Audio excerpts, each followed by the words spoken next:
ఎడారిలో జలధారలు. రచన doctor K Job Sudarshan.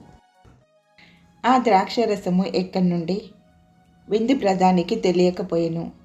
యోహాను 2:9. ఐగుప్తులో మోషే చేసిన మొదటి అద్భుతం నీటిని రక్తంగా మార్చడం. నిర్గమ 7:19. ఇది తీర్పును సూచిస్తున్నది.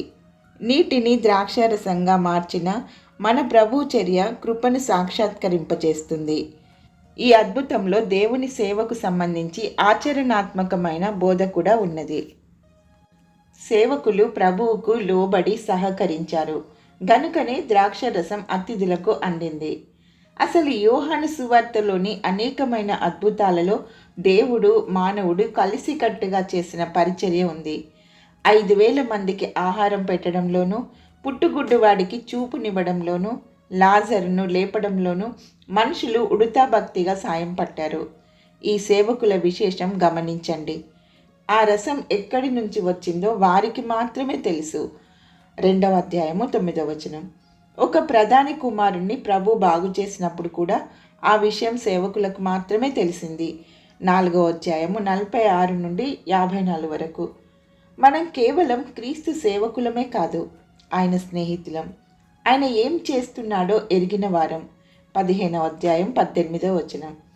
మరొక మాట, ద్రాక్షారసం ఆనాటి ప్రజల సాధారణ పానీయం.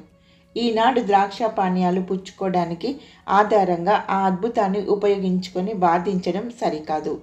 ద్రాక్ష మద్యం తాగేవాళ్ళు యేసు ప్రభువే నీటిని ద్రాక్షరసంగా మార్చాడు గదా అనడం హాస్యాస్పదం.